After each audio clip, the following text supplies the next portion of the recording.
Coming up on MHS1. Student tradition has changed. Japan is closer than it may seem. And we get the scoop on Mrs. Kimworthy. And it's all coming up on MHS1.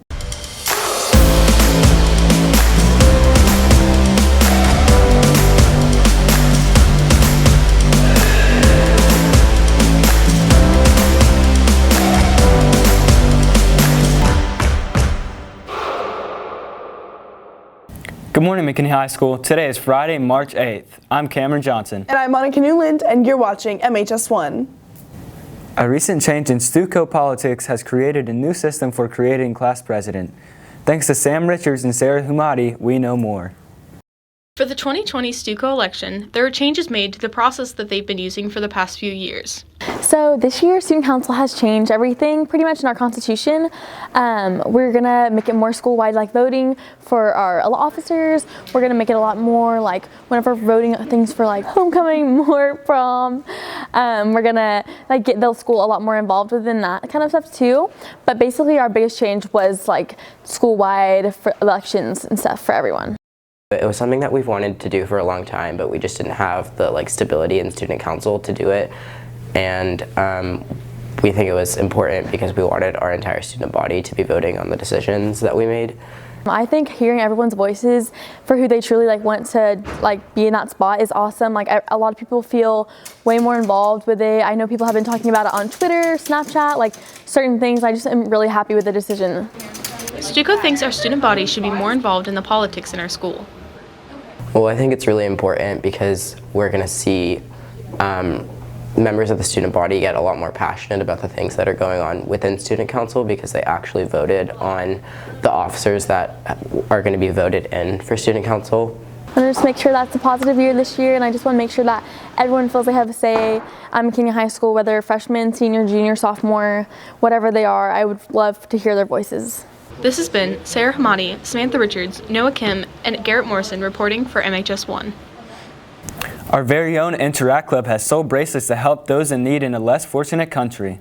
This outreach has helped to rebuild villages in Nicaragua. Sydney Beck has the story. Over the past 2 years, Interact Club has consecutively sold bracelets for the Pulsera project. So Interact Club is a service club that we have that's backed by the Rotary Club of McKinney, and our main goal is to not only help our community but also help international communities all over the world.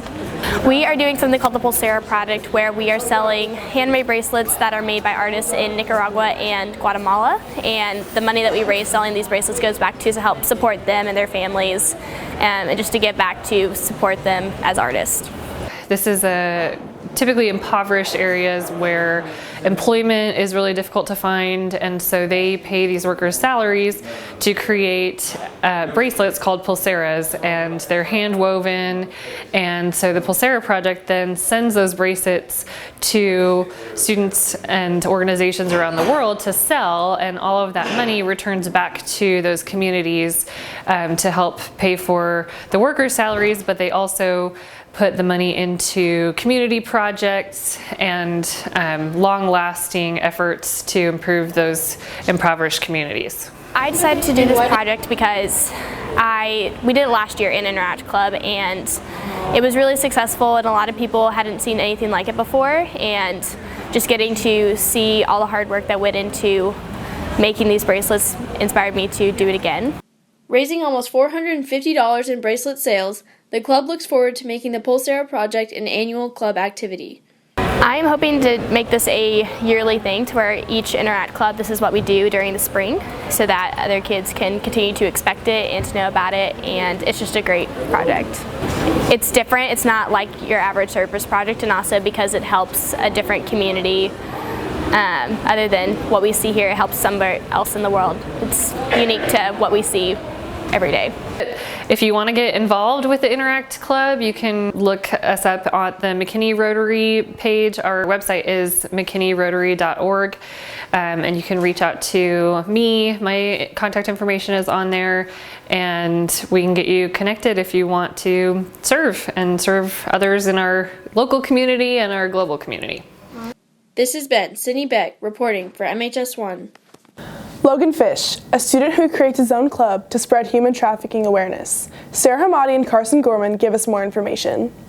Junior, Logan Fish is motivated to start a human trafficking awareness club after hearing an inspirational message at his church from his mentor. For me, it was just he started naming off these statistics. Like, one of them was super amazing to me, that the amount of slaves from the Atlantic slave trade, there's more than double the amount of slaves today that are in the market of human trafficking.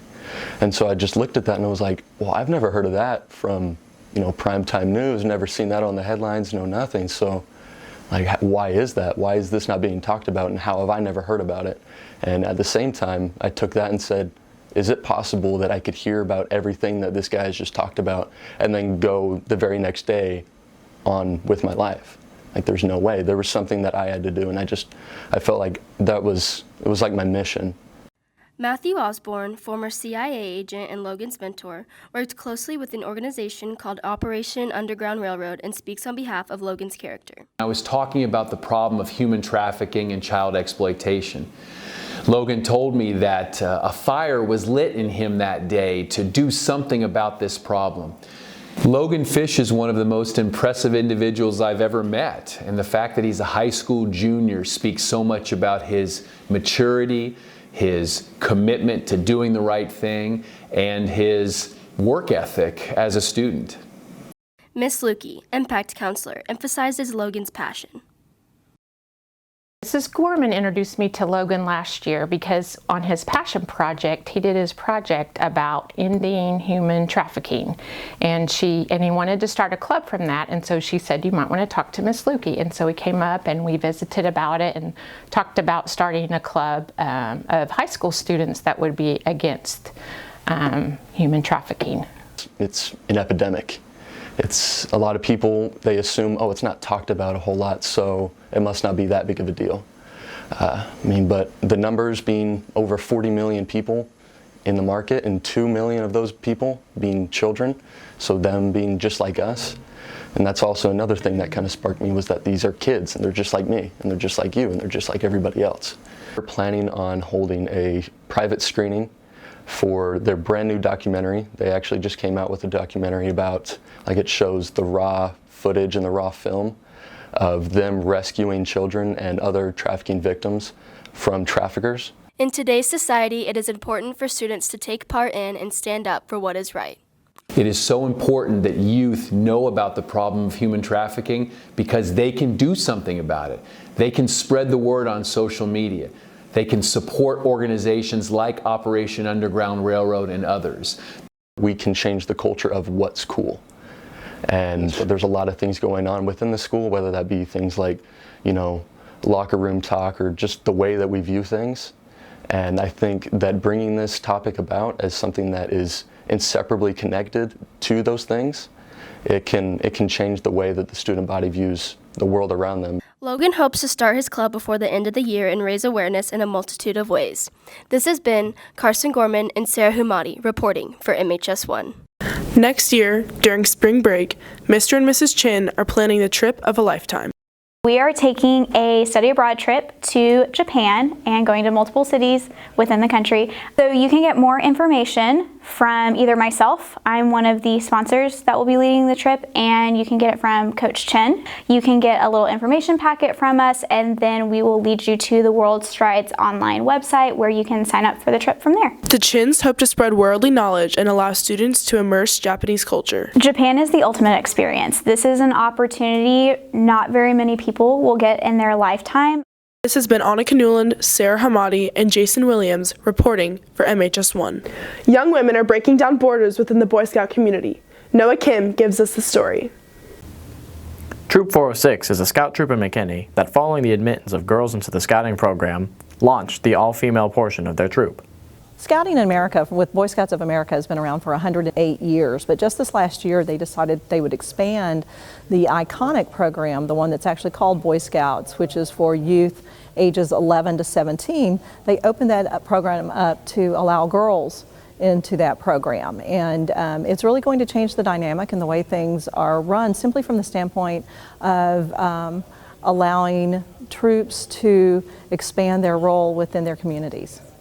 Girls wanted to be in scouting for a while, and now we get the opportunity for them to be in there, so they can do the stuff that we do. Well, I think it's a challenge for most of the boys, but I like how boys in the Boy Scout troop can communicate and understand the view of girls in the troop. Also, I have a sister, and she always wanted to be in Boy Scouts, so it's good to have her in there and learn valuable skills. I guess we could teach the girls any stuff that we learn, and we can be an example for them so that they can lead other scouts one day. Really, it's already started. The steps that have been taken is that the National Boy Scouts of America leadership voted on this last year, set February 1 as the start date, and so as of February 1, girls are a part of Boy Scouts. It's now called Scouts BSA. Again, that's the program for 11 to 17-year-olds. And really all it takes is for the girls who are the appropriate age to find a troop near them to be a part of, and go and talk to someone, go talk to the leadership, talk to the young people who are already there, and then join, fill out applications, and get started scouting. I want to grow as a leader and just grow as myself. So I already go to a leadership school, but I also want to just earn some more leadership roles and make sure that I can build skills so that I can just grow. I look forward to girls being in scouting because I think it's going to be a good experience for girls to learn valuable skills in the future. It's responding to a need, and what happened is that National Boy Scouts were hearing from a lot of families who wanted the opportunity to have an activity the entire family could be a part of, not just their young men. And so young women have actually been a part of Boy Scouts of America for about 50 years, and they're venturing and exploring programs. But this expanded that program to the younger ages for Cub Scouts, and then for the older ages for Boy Scouts, to really make it more comprehensive and all-encompassing. A lot of the ranks were really cool in my opinion, and so for Girl Scouts how it works is when you join, if you join at my age, you just be a cadet and you don't have to earn things to get to a new rank, whereas for us we have to earn to be a scout. And a lot of people think that girls are just like princesses and all that, but a lot of girls want opportunities to do the same things that boys do. This is an opportunity to expand those values to all the youth of America. I like to do a lot of adventuring, and so all of the skills that I learn here will help me to when I'm on my own, and I want to do that sort of stuff and to teach other people how to do that. We are in Troop 406 in McKinney, Texas, and we meet at Stonebridge United Methodist Church every Monday night at 7 o'clock. This has been Garrett Morrison, Nathan Voigt, and Noah Kim reporting for Mainstream News. Now over to Alicia Stokes for sports. Thanks. The Lions soccer team won against Plano East 1-0. The Lionettes soccer team tied to Plano East 3-3. The Lionettes softball team had their first district game against Prosper this past Wednesday. They'll be playing Allen today at 7. Now here's Cam Johnson and Allie Vander Zyl with a lacrosse update. Hey, family on three, 1, 2, 3, family! The McKinney lacrosse team is made up of McKinney High athletes, including Nick Crociata, Sebastian Rogers, and many others. There's not many people around the school that come watch us in McKinney High, or any of the schools. So the team is just pretty much just made up of all the 3 high schools in McKinney, and so there's kids from North, Boyd, and High, and honestly, I think people should just come watch because it's just a sport. It's fun to watch, just like any other sport. It's very fast-paced, and it also combines multiple sports together, like football, hockey, and a little bit of soccer. So one of the things that makes lacrosse fun is that people always get laid out, and it's very fast-paced. So it's always going to keep your attention. Make sure to come out to Ron Post Stadium to support your McKinney lacrosse team. This has been Allie Vander Zyl and Cameron Johnson reporting for MHS1. That's all for sports. Now back to you. Thanks, Alicia. When Madison's not dedicating herself to dance, she's making sustainable clothing and changing lives one hanger at a time. Mary Beth Plaster, Emma Triana, and Emily Hauser sew us more. Madison has been interested in fashion most of her life, and it's become one of her greatest passions, and she can't wait to see where she'll go with it. I'm passionate about fashion design and sewing.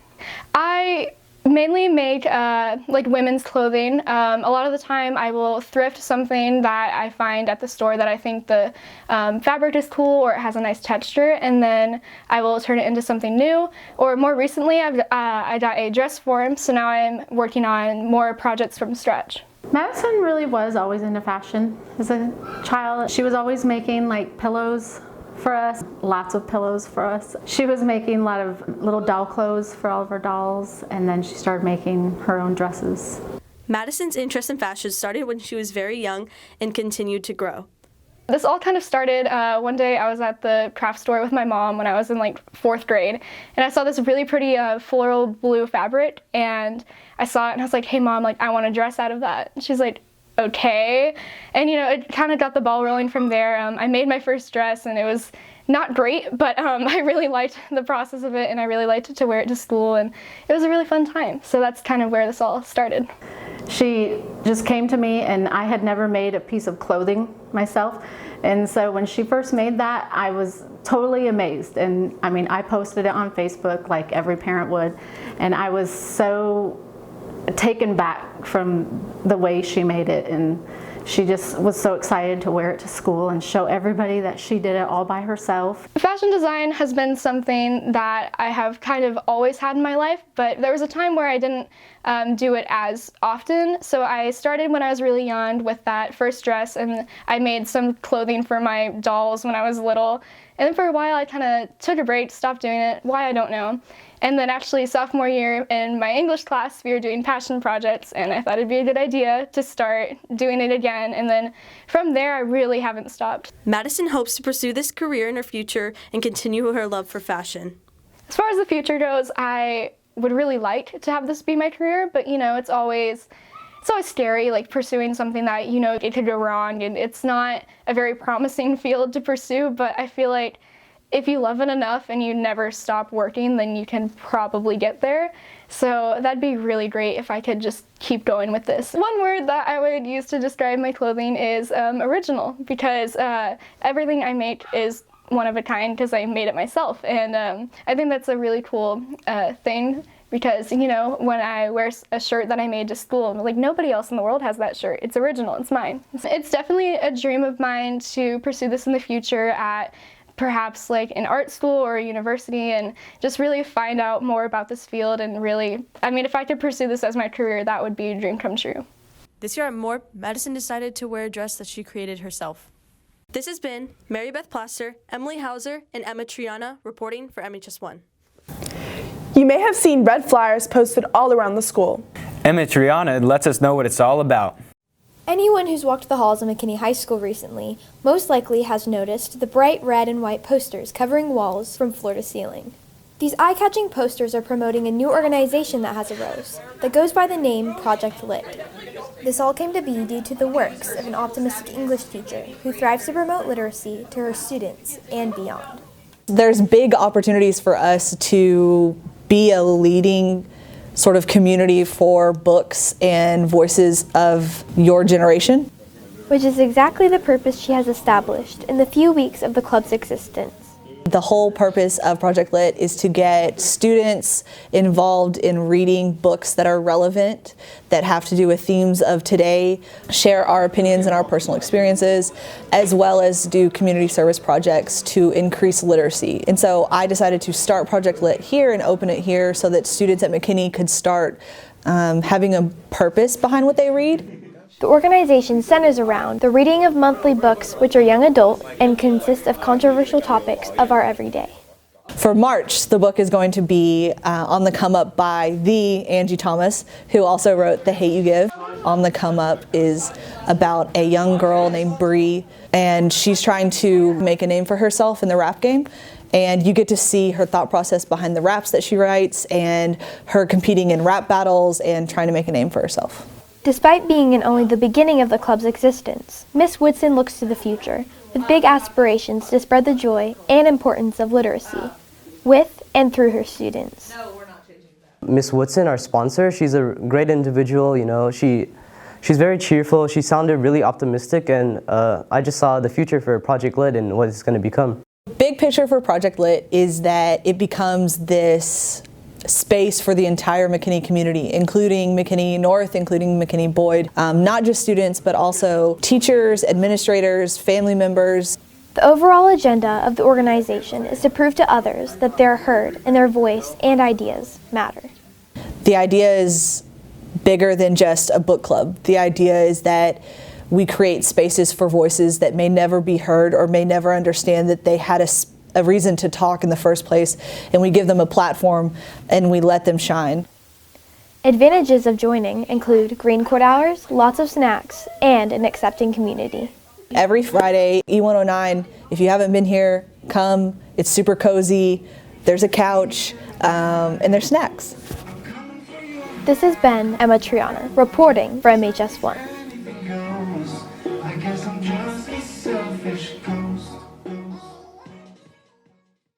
A home is more than just a block of bricks. It's how we tell our story. Emily Hauser, Mary Beth Plaster, and Jawan Palma share us the home of Mrs. Kenworthy.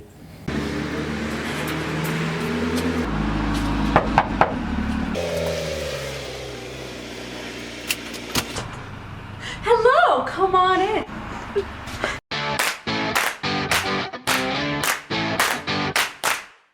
Welcome to my house. So this is my living room. Okay, my husband made those lovely window mirrors for us. These are my children when they were very little. This is our dining room, and each person has their own Disney picture that they chose for themselves. My son is Lightning McQueen, my daughter got Joy, I did Mrs. Incredible, and my husband did Chip from Chip and Dale. This is my kitchen. Pictures of my children again. They're a lot bigger now.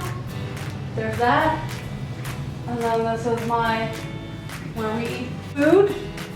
Generally, my house is one big long entryway. And this is our sitting area with pictures of my children again. And a picture of Disneyland. We have posters going down this hallway like you see when you walk into Disneyland. On both sides of the hallway. If you walk down the hallway, these posters are what you would see in Disneyland. This is the Winter Palace in St. Petersburg in Russia. He's 7.5 and she's 9.5. So my grandfather, who died a couple years ago, was Czechoslovakian. And this is something that the Czechoslovakian people do. They decorate Ukrainian Easter eggs. And so this reminds me of my grandpa. I've been doing these since I was 8. This one took me a little bit longer because it's a bunch of different colors. And then this one my son did a couple years ago. And then my daughter did this one a couple years ago. We moved into this house almost 6 years ago. My husband was getting a new job down here and we had 2 weeks to find a house. So we flew down on a weekend, looked at 3 houses and said we have to move, so that's gonna be our house. I've got 2 kids. Maddie is 9.5 and Eli will be 8 in April. I teach English too. I have been teaching at McKinney High. This will be my 3rd year. I've wanted to be a teacher since I was in 5th grade. This is what I always wanted to do. The most rewarding thing about teaching, honestly, is you guys. And that's all we have for you today. Make sure to follow us on Twitter at Mainstream News. Add us on Snapchat and follow us on Instagram at MHS Mainstream. And remember, if it's news, And it's at McKinney High School. It's MHS1.